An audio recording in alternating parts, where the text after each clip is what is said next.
हे everyone, welcome और welcome back to my channel. कैसे आप लोग? मैं ठीक ठाक हूँ। आज हम वीडियो देखने वाले उस सीरीज़ की काइंड ऑफ जो मैंने स्टार्ट की थी और ओह माय गॉड, ये मेरी फेवरेट है और मुझे लगता है आप लोगों की भी फेवरेट है, तो हम सब इंजॉय करेंगे। ये वीडियो का कंपैरिजन एक तरफ से देख के, व्यूज़ का कंपैरिजन देख के, एक तरफ से हमारे ब्रेन सेल्स जलते हैं और दूसरी तरफ से हमें एनलाइटमेंट मिलती है और हम ज़रा शांत फील करते हैं। और इस तरह की वीडियोस ओह माय गॉड मुझे बहुत पसंद है, क्योंकि इस पर ज़्यादा बात करने का स्कोप होता है। लाइक तुम डिस्कशन कर सकते हो, इवन दो आप यहाँ पे हो नहीं डिस्कस करने के लिए, बट आप मेरे साथ कमेंट सेक्शन में एक तरह से करते हो, लाइक वो आपको समझ आ गया। तो मैं बहुत ज़्यादा देखना चाहती हूँ ये वीडियो, क्योंकि इसका टॉपिक बहुत ही इंटरेस्टिंग है। ह्यूमैनिटी, ये ह्यूमैनिटी एक, आप लोगों को पता है मैं उसके बारे में क्या सोचती हूँ, उसके बारे में मेरे क्या व्यूज़ है, वो मेरे लिए अबव एवरीथिंग क्यों है और ब्ला ब्ला ब्ला। और हम ज़्यादा बात नहीं करेंगे, हम पहले वीडियो देखेंगे और उसके बाद बातें करेंगे। आपका नाम और आपका? मेरा नाम रवि कोहली है सर। डॉक्टर साहब, मेरे पेरेंट्स हिंदू थे, पर मैं अपने को हिंदू नहीं मानता हूँ, मैं अपने को इंसानियत मानता हूँ, इंसान मानता हूँ। बाई चांस मैं जमा हूँ हिंदू जगह घर, और आप जमे हैं इस्लाम के घर, और दूसरे जमे उनके घर, पर सबसे ज्यादा है इंसानियत। ओह माय गॉड, और अभी तक मजहब ने, कोई भी मजहब हो, इंसानियत के ऊपर अमल नहीं किया। आपने 12-13 साल से इसमें स्टडी कर रहे हैं, मैंने 30 साल से स्टडी कर रहा हूं, बाल मेरे सफेद हो गए हैं, रोटी के लिए मैं बिजनेस करता हूं। पर जो किताबों के आपने पढ़े हैं, आपने ये जांच की वो किताबें किसने लिखी हैं? हजारों साल बाद लिखी हैं। पहले जुबान की बात होती थी, कोई राम राम राम कह के उसके कहावत है मर मर मर कहने लगा, उसको पूजना है। वेदा ऐसी थी, ग्रीक मैथोलॉजी ऐसी थी, इजिप्शियन मैथोलॉजी ऐसी थी, एब्राहम से लेके मोसेस तक, और आपके मोहम्मद साहब के तक। आपका मोहम्मद साहब का जो किताब लिखेगी कुरान 50 साल बाद लिखेगी, तो और नहीं 40-50 कोई भी हो। पर मुझे माफ करना साहब, मैं आपसे एक सवाल ये उड़ना चाहता हूं, हम सब इंसान है, इंसान को एक करके सब मजहब 21st सेंचुरी में इंसानियत मजहब क्यों नहीं बनाते? जो आप ठहर, मैंने अभी खत्म नहीं किया जनाब, मैंने खत्म नहीं किया। हाँ, मैं ये कह रहा हूँ साहब, आप अपना पर्सनल मजहब है, ये सेम हमेशा की एरोगेंस होती है, दूसरों के ऊपर ना लाइए, वार ना करिए, लड़ाई ना करिए। एक माफी चाहता हूं, ऐसी हजारों चीजें मैं दूसरे मजहब में निकाल सकता हूं। मैं आपसे पूछना चाहता हूं, खलीफा 40 साल के अंदर मर गए, मर्डर हुए, असैसिनेट हुए, और अली साहब जो थे वो ग्रैंडसन हमारे पैगंबर के थे। ये चीजों के हवाला दूसरों में भी है, मैं हजारों दे सकता हूं, पर इसका सवाल मैं आपसे कहना चाहता हूं। भाई साहब ने अच्छा सवाल पूछा, इमोशनल हो गए बहुत, लंबा था, तकरीर थी छोटी। Oh my God, arrogant. भाई साहब ने कहा कि वो हिंदू धर्म में पैदा हुए लेकिन हिंदू नहीं है, इंसान है। क्यों ना हम एक मजहब इंसानियत बनाते हैं? उनका जो कहना है वो इंसान है। भाई साहब, हर शख्स, हर इंसान जो पैदा होता है वो इंसानी होता है, लेकिन सिर्फ इंसान होना काफी नहीं है। इंसान होना जरूरी है। हर मुसलमान पहले इंसान होना जरूरी है उसे। इस्लाम की सारे बातें, एक भी बातें मैंने कहा मैं तकरीर में, इंसानियत के खिलाफ नहीं है। एक भी बातें मैं चैलेंज करता हूं, आप एक भी बात इस्लाम की बुनियादी बात बताओ जो इंसानियत के खिलाफ है। मुसलमान होने के लिए अच्छा इंसान होना जरूरी है। अगर आप अच्छे इंसान नहीं हैं तो मुसलमान हो ही नहीं सकते। लेकिन सिर्फ अच्छा इंसान होना काफी नहीं है। मिसाल के तौर पे डॉक्टर बनने के लिए 10वीं पास करना जरूरी है, फिर 12वीं, फिर डॉक्टरी। तो मैं कहूंगा डॉक्टर बनने के लिए स्कूल पास करना जरूरी है, लेकिन स्कूल पास करना काफी नहीं है। तो इस्लाम में अच्छा मुसलमान बनने के लिए अच्छा इंसान बनना जरूरी है, लेकिन सिर्फ अच्छा इंसान बनना काफी नहीं है। समझ रहे? क्यों? क्योंकि इंसान को जिसने पैदा किया उसकी इबादत करना जरूरी है। जिसने आपको पैदा किया जिसने आपको पैदा किया उसकी अगर आप इबादत नहीं करेंगे तो इंसानियत के नाम पे कलंक है। आप कहते हैं कि मजहब, जितने मजहब है सब भेदभाव पैदा करता है, नफरत पैदा करता है। आपने कहा, शंकराचार्य ने बिल्कुल सही डिवाइड कहा। वो कह रहे थे करते हैं। शंकराचार्य ने कहा कि कोई भी मजहब नहीं सिखाता कि आपस में भेदभाव करना। उनकी भी स्टडी है, मेरी भी स्टडी, आपकी भी स्टडी है। आपने कहा कि मैंने 10-12 साल किया, आपने 30 साल किए। अगर आप 30 साल किए उसका मतलब नहीं कि आप मुझसे अच्छे हैं, जरूरी नहीं। इनसे मैंने अच्छा नहीं तो कहा कि कोई आपने नहीं, कहा, डॉक्टर जाकिर से अच्छा। मैंने ये भी नहीं कहा कि आपने कहा। मैंने कब कहा कि आपने कहा? मैं कह रहा हूं, मैंने कब कहा कि आपने कहा? मैं कह रहा हूं क्योंकि आपने कहा कि अब 30 साल की स्टडी की। मैं हिंदू मजहब पे भी चंद साल के अल्हम्दुलिल्लाह सुम्मा अल्हम्दुलिल्लाह कई शंकराचार्य से बात की, कई स्वामी जी से बात की, कई प्रीस्ट और फादर से अमेरिका में की। मैं तो अभी तक जवान हूं माशाअल्लाह, अल्लाह का फजल है। Oh my अल्लाह का God, फजल है। इतनी arrogance कैसे आपने हो कहा सकती है? कि मजहब भेदभाव करता है, ये कहना बिल्कुल गलत है। मजहब भेदभाव नहीं करता। वो कहते जो हैं उनकी मजहब वजह के से मानने डिवाइड वाले होते हैं लोग। वो मजहब को सही तरीके से नहीं समझते हैं, इसीलिए भेदभाव पैदा करते, वो अलग बात है। गलती है मजहब माइक के दे रहा मानने हूं। वाले की, मजहब की नहीं। ये कह रहे हैं कि मजहब की, मिसाल के तौर पे एक मर्सिडीज कार है, मर्सिडीज कार Oh my है, God. मुझे ये जानना है कि मर्सिडीज कार कितनी अच्छी है। तो एक ड्राइवर मर्सिडीज कार चलाते जो ड्राइविंग जानते ही नहीं, और डॉक्टर मर्सिडीज कार जाकिर को हम ठोक कभी देते। भी तो किसकी गलती है, मर्सिडीज गाड़ी की कि ड्राइवर की? There you have अगर it. आपको जानना है मर्सिडीज कार Genius. कितनी अच्छी है तो आपको ये देखना चाहिए स्पेसिफिकेशन, उसका पावर कितना है, हॉर्स पावर कितना है, माइलेज कितना है, सेफ्टी मेजर कितना है। उसकी तहकीक करने के बाद आपको कहना चाहिए कि कितनी अच्छी मर्सिडीज कार है। अगर जानना चाहिए कितनी अच्छी है तो उसको बिठाओ जो ड्राइविंग जानता है। The entire movement, what I am heading right now, is towards moving the humanity from religion to responsibility. If something is going right, it's me. Something going wrong, we've lived like this for too long, it's time to change this. so true. हम We need हमेशा to blame understand the source of all our problems are within us, and if we want solutions, they are within us, nowhere else.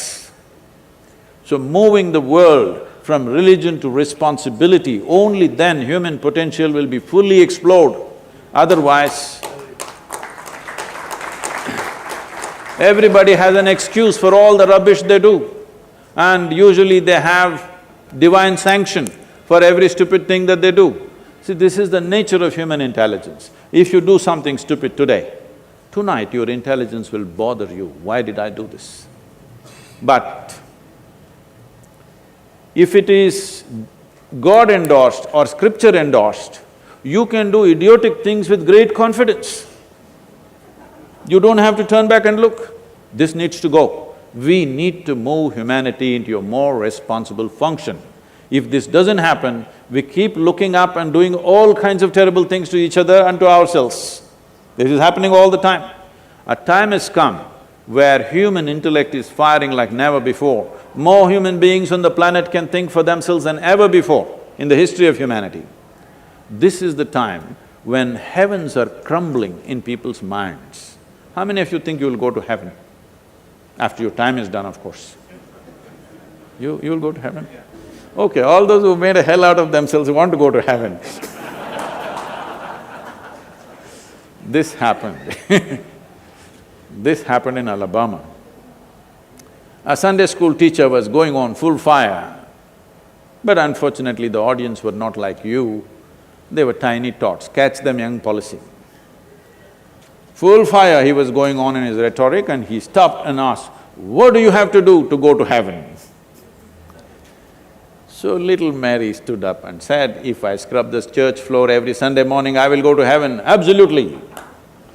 Another little girl stood up and said, "If I share 50% of my pocket money to my less privileged friend, I will go to heaven, correct?"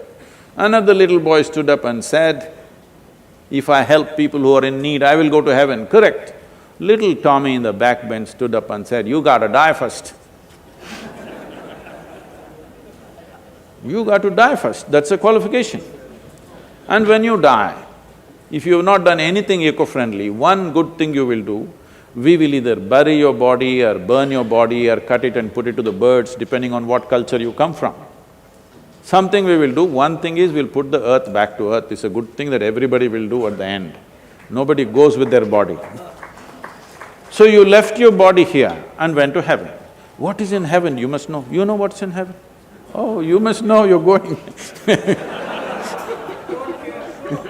In Hindu heaven, food is good. If you are a foodie, that's where you go. In another place, there are white-gowned ladies floating around in the clouds. If you like that kind of ambience, you go there. In another place, you'll encounter virgin problems. If that's what you're looking for, that's where you go. But one thing is, you left your body here and went to heaven. You don't have a body. What do you do with good food and virgins?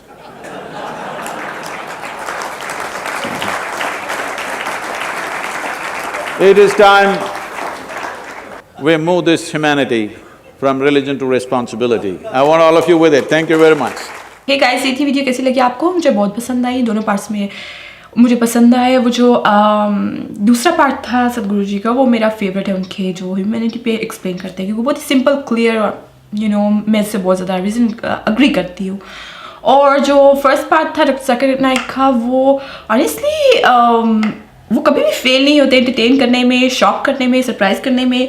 I mean humanity को Ferrari से, Mercedes से, driver से मिलाना ये हर एक के बस का बात नहीं है। वो कर लेते हैं और इसके लिए इसी में वो डॉक्टर है, मुझे लगता है यही उनकी डॉक्टरेट है। और मैंने किसी ने मुझे बताया था कि उन्होंने एक्सेप्ट किया, उन्होंने बोला है कि वो सदगुरु जी से वो करना चाहते हैं, डिबेट करना चाहते हैं। और वो एक तो वो हर चीज़ को पता नहीं कंपटीशन की तरह क्यों लेते हैं, जैसे कि आ जाओ जिसमें भी, ये कोई कंपटीशन नहीं है। जैसे वो शुरू भी हुई थी वीडियो और वो जो अंकल थे वो ह्यूमैनिटी पे बात कर रहे थे, इमोशनल भी हो गए थे काफ़ी सारे। पहले तो मुझे इतना बुरा लगा, वो हंस रहे थे बीच में, वो ऐसे थे बैठे हुए।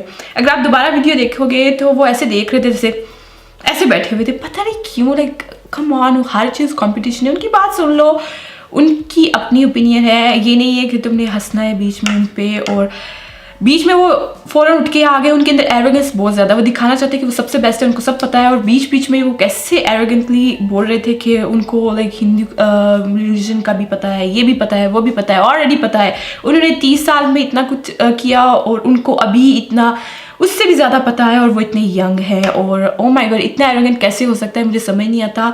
और आई मीन पता नहीं लोगों को नज़र क्यों नहीं आता, साफ साफ नज़र आता है। और वो एक्टिंग भी नहीं करते उसे छुपाने की, उनको वो लिटरली इतने प्राउड है। और उन्होंने जैसे एक्सप्लेन किया वैसे ही किया जैसे वो हमेशा करते हैं। वो बैठ के मेरे ख्याल में जब वो अंकल बोल रहे थे कि ह्यूमैनिटी पे लेक्चर दे रहे थे, और डॉक्टर जाकिर नाइक मेरे ख्याल में वो फरारी की एनालॉजी सोच रहे होंगे कि ओके अभी मैं फरारी के साथ मैच करूँगा ह्यूमैनिटी की। और ये वो उन्होंने कभी भी क्लियर आंसर नहीं दिया, उन्होंने कभी ये नहीं कहा कि ये ब्लैक है, ये वाइट है और इस तरह होता है। नो, उन्होंने फरारी को, और एक हमने एक वीडियो देखी थी उसमें उन्होंने मेडिकल डॉक्टर और पता नहीं कौन कौन सी एग्जाम्पल लेते हैं। ऑनेस्टली अगर इस तरह का मेरा कोई फ्रेंड होता, मैं कोई भी एग्जाम फेल नहीं करती, क्योंकि तुम्हें लिटरली घुमाना होता है बातों से, और इसमें मास्टर है। एनीवे सदगुरु जी पे वापस आते हैं। जब उन्होंने वीडियो स्टार्ट हुई, उन्होंने बिल्कुल शुरू में ही वो सारी चीज़ें बोल दी कि मसला ये होता है जब तुम ह्यूमैनिटी पे अगर तुमने लेक्चर देना है, ह्यूमैनिटी को तुमने प्रैक्टिस करना है, तो क्या होता है तुम रिस्पॉन्सिबिलिटी ले लेते हो। क्या अगर कुछ एक्शन बुरा करते हो, तुम्हें वो एक्शन जो बुरा किया है उसका रिस्पॉन्सिबिलिटी लेना पड़ेगा। तुम्हें कहना पड़ेगा अपने आप को, दूसरों को भी कि ओ ये मेरी गलती। तुम ये नहीं कह सकते हो मेरी किस्मत ख़राब है, ओ मेरा ये खराब हो, जैसे वो भी बोलते खुदा पे इल्ज़ाम देना। और ये हम सब करते हैं, लाइक हम हर चीज़ पे, मैं कोशिश कर रही हूँ कि मैं बिल्कुल ना करूँ, क्योंकि ये बहुत स्केरी है हमारे लिए कि हम अकेले हैं और हमें अपने एक्शंस पे खुद ही गौर करना पड़ेगा, कोई और नहीं करेगा। लोगों को समझ नहीं आती कि रिलीजन को प्रैक्टिस करने का मतलब ये नहीं कि हर चीज़ तुम उस पर फेंक दोगे, तुम्हें खुद अपने एक्शन का रिस्पॉन्सिबिलिटी लेना पड़ेगा। हर बुरी चीज़, हर अच्छी चीज़ वो तुम्हारे से पहले निकलेगी। ऐसे नहीं हो सकता कि उस पे डाल दिया, इस पे डाल दिया। ह्यूमैनिटी ऑब्वियसली सबसे अबव है और सबके लिए होनी चाहिए। इंसानियत से बड़ा कुछ नहीं होता। अब हर कोई तुम्हारे रिलीजन को प्रैक्टिस नहीं कर सकता। अगर हर एक इंसान से मैं मिलूंगी वो मुस्लिम नहीं होगा तो इसका क्या मतलब है कि मैं इसे रिस्पेक्ट नहीं कर सकती, इसके साथ इंसानियत नहीं दिखा सकती। उनका सवाल जो अंकल का था वो नहीं था जो ऑब्वियसली डॉक्टर जाकिर ने दिया था, वो कहीं और जा रहे थे। उन्होंने लिटरली बस ये बोला था कि डिफरेंट रिलीजन होने की वजह से लोग डिवाइडेड हो जाते हैं, जो कि कोई सीक्रेट नहीं है, सब हो जाती है। स्पेशली वो लोग जो पूरी शिद्दत से अपने फॉलो करना चाहते हैं अपने रिचुअल्स, वो पता नहीं जजमेंटल हो जाते हैं और वो हम सबको पता ही होता है। और उन्होंने उसका आंसर पता नहीं कैसे वो दे रहे थे, वो कह रहे थे नो रिलीजन के अंदर कोई खराबी नहीं है, लेकिन वो अंकल ने बोला ही नहीं। अंकल ने बस ये बोला कि डिफरेंट रिलीजन जो वो हर एक को बोल रहे थे बाय द वे, और सिर्फ एक रिलीजन के लिए नहीं बोल रहे थे। बट एनीवे डॉक्टर जाकिर ने भी बोला कि इंसानियत सबसे पहले है और ये वो उनके आंसर हमेशा जैसे होते हैं हमें पता है, वो यही करते हैं, उनका यही टैलेंट है और उनको इसको चेंज करने की जरूरत नहीं, क्योंकि जो उनको फॉलो करने वाले हैं उनके लिए इतना ही काफ़ी है। उनको इससे ज़्यादा चाहिए नहीं, उनको यही ओके है, जो फाइन है। आई मीन क्या कह सकते हैं। अक्सर लोग ऑब्जेक्ट करते हैं कि सदगुरु एक स्पिरिचुअल गुरु है और जाकिर नाइक जो है वो एक रिलीजन को प्रमोट करते हैं। दोनों के व्यूज़ को कंपेयर नहीं करना चाहिए, जो कि जिससे मैं बिल्कुल अग्री नहीं करती। आई मीन एक रिलीजन को प्रीच करने वाला, उसके जो व्यूज़ हैं, वो जिस तरह बात करता है और जिस तरह वो नॉर्मल जो एवरीडे हमारी लाइफ के मसले हैं उनको कैसे डिस्कस करता है, ये काफ़ी कुछ बता देता है। तुम इस इंसान के बारे में उसको फॉलो करना चाहिए या नहीं, इससे भी पता चल जाता है। गाइस, आप लोगों को पता है वीडियोस मेरी फेवरेट होती है, मुझे बहुत बहुत बहुत ज़्यादा पसंद है, स्पेशली जिससे आप लोग डिस्कस करते हो। हम अपने जो थॉट्स हैं एक दूसरे को बताते हैं। और प्लीज़ मुझे बताना कि आप भी एग्री करते हो कि ये फेरारी मर्सिडीज़ का कोई ताल्लुक नहीं होता ह्यूमैनिटी से। प्लीज़ मुझे एक्सप्लेन करना कि कोई वीडियो है जिसमें वो लिटरली एक्सप्लेन कर रहे हैं कि ये प्लीज़ कोई आंसर वो देते हैं, क्योंकि मुझे आज तक कोई आंसर नहीं मिला। वो हमेशा इस तरह की एग्जाम्पल देते हैं, बट अगेन जैसे मैंने कहा कि जो उनके फॉलो करने वाले हैं उनको यही ओके है, उनके लिए उनको ज़्यादा क्वेश्चन करना ही नहीं, उनको ज़्यादा एलैबोरेट करना ही नहीं दिमाग में। तो मे बी ये रीज़न होगी। बट एनीवे प्लीज़ मुझे बताना आप ह्यूमैनिटी के बारे में क्या सोचते हो, वो अबव एवरीथिंग क्यों होनी चाहिए और बाकी सब कुछ। ये वीडियो मुझे बहुत पसंद आई, आई होप कि आप लोगों को पसंद आई हो। अगर आपको पसंद है प्लीज़ लाइक करो, सब्सक्राइब टू माई चैनल। हम मिलेंगे नेक्स्ट वीडियो में। अपना ख्याल रखो, खुश रहो, बाय।